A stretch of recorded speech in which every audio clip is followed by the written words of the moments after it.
King Abdullah II of Jordan and India's Prime Minister Narendra Modi on Thursday addressed a conference about Islamic heritage in New Delhi. At a time when the world is riven by extremism, terrorism and radicalization, the King says there's much that the world can learn about moderation and understanding from India's multi-ethnic and multi-religious society. King Abdullah, who is the custodian of Muslim and Christian holy sites in Jerusalem and the 41st direct descendant of the Prophet Muhammad, also says that extremist groups use ideology to distort the word of God. The audience was restricted to Islamic scholars and public intellectuals, but the message was universal. आतंकवाद और उग्रवाद के खिलाफ, radicalisation के खिलाफ मुहिम किसी पंथ के खिलाफ नहीं है। यह उस मानसिकता के खिलाफ है जो हमारे युवाओं को गुमराह करके मासूमों पर जुल्म करने के लिए आमाद करती है। Jordan's King Abdullah II echoed similar sentiments. Too much of what's heard in the news or seen online about religion today is all about what separates people.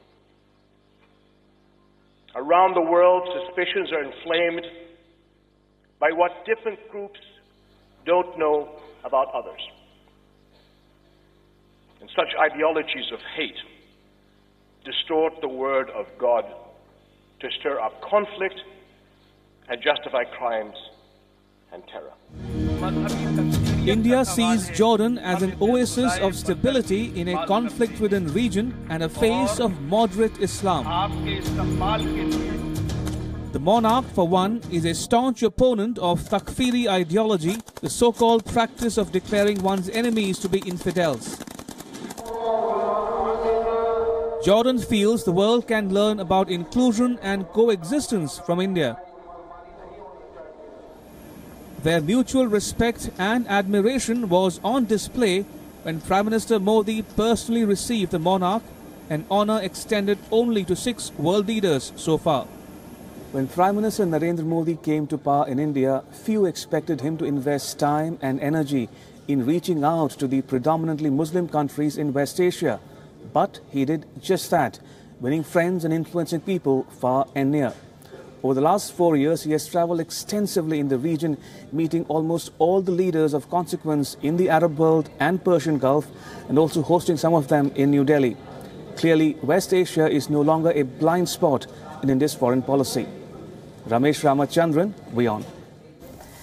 And with me on the show tonight is strategic affairs expert WION. Also with us is former Indian diplomat Anil Trigunayat, who incidentally has served as India's ambassador to Jordan in the past. Good evening, gentlemen. Thank you both for being with us on the show. If I can come to you, WION, first. What is your reaction to, first, let's talk about the King Abdullah's address to New Delhi today?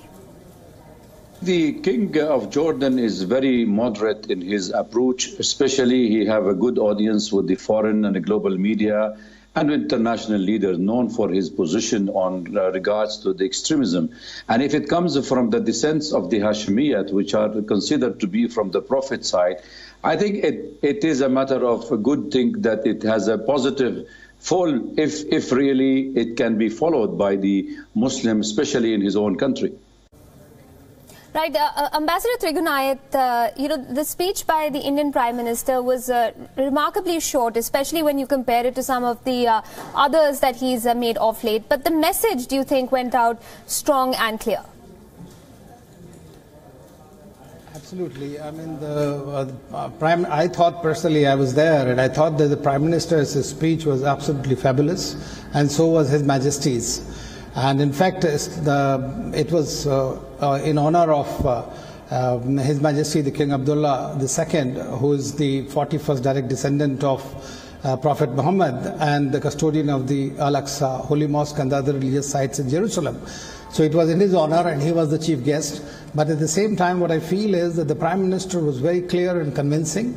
And if you remember that in his first World Sufi Conference, which was held last year, in 2016, if I remember, in that one was very clearly, Prime Minister was the the star speaker, and he conveyed the message that Islam is a religion of peace, and no religion teaches fights and extremism, and therefore one has to fight it in a concerted manner, and de-radicalization has to be contended with at all levels. And what he mentioned was that he would like to see, or it will be the best thing to see, that in one hand you have Quran Sharif, in the other you have a computer. So therefore the best use of the technology can therefore be used for promoting brotherhood and harmony, and that was exactly the message that His Majesty also conveyed to the big ummah and the ulemas who were present from across India. Absolutely, and of course we can't forget that the focus was also on radicalization, on extremism. Awad, we've read reports recently of 200 Jordanians joining or having fought for the Islamic State. Is radicalization an equal problem in a country like Jordan, which is considered to practice a moderate form of Islam?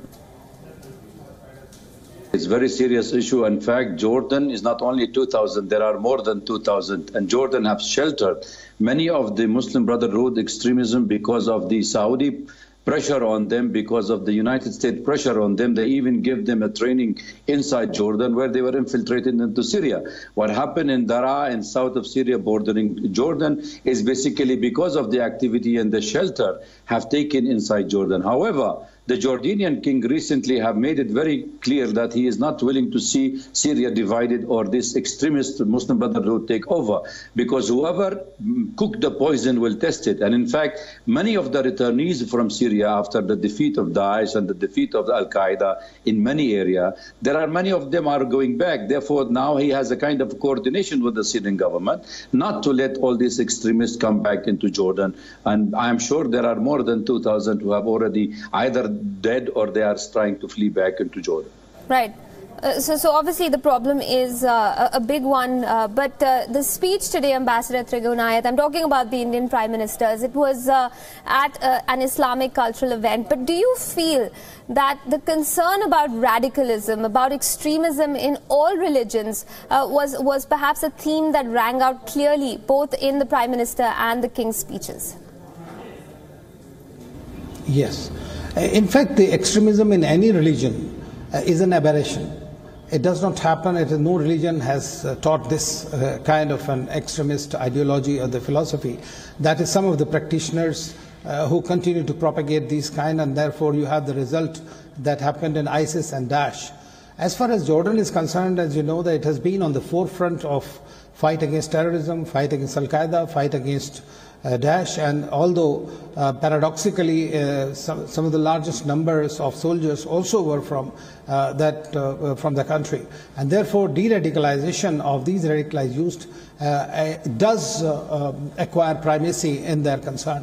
And it is exactly the same for us, because India has suffered from terrorism for a very long time. It was, of course, politically sponsored terrorism, but then you also have people who get radicalized, and it is absolutely necessary that we fight this menace, this scourge of 21st century in a very concerted manner. And Jordan and India can work together through intelligence cooperation, through cooperation in the education field, for which I think the both sides. And thirdly, if you remember that in 2015, in September, when first time King Abdullah and Prime Minister Modi met on the sidelines of the UNGA, it was agreed and that the Jordan had taken an initiative which was called in the beginning Amman Declaration, and then it was followed by an Aqaba process in which India was invited to participate, and India has already participated, and where their practical results, how they can be obtained, is being taught. Of course, I must say that in Jordan they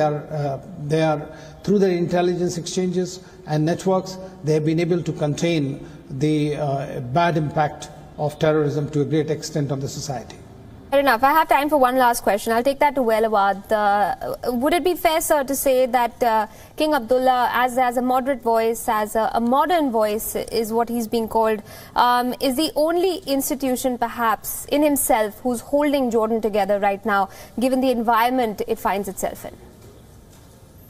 Let us look at Jordan from a wider perspective. Look at Israel. See Jordan as the alternative to the Palestinian state. There is no Palestinian state within Palestine, which is currently under Israeli occupation. So they always see Jordan as the 51% of the population are Palestinian origin. Therefore, they wanted to push the Palestinian into Jordan to create for them a state. Saudi Arabia, on the other hand, also see Jordan as a frontier for the destabilizing Syria, also fighting inside Iraq from the Jordanian side. And they have been pushing very hard on the Jordanian king to take part in the fight also against the Syrian government. And thirdly, also, Israel itself also have a very strong tie with Jordan, and always know that supporting the extremists and the Muslim Brotherhood have been one of the cards putting pressure on the king himself. Jordanian is under tremendous economic pressure, and the stability of Jordan is really at stake because many of the countries wanted to see Jordan destabilizing. And I'm sure what happened in Syria with the Muslim Brotherhood, with the extremism, Al-Qaeda and ISIS, we can expect the terrorists to take frontier, to take a shelter inside Jordan and create havoc in the days to come. Unless and until the king of Saudi Arabia recognize the Jordanian, who are the legitimate Hashemite kingdom. In fact, they were supposed to be leading and ruling in Saudi Arabia, but yet they even denying them the minimum wages for the Jordanian, where they have to face the music because of the internal conflict within the society of Jordan. I am sure there's going to be a very tough time for the king to come. All right, so a complex situation within and without, perhaps. We'll have to leave it at that. Ambassador Anil Trigunayat, Welawad, thank you both for joining us this evening on WION Fineprint. Appreciate you taking out the time.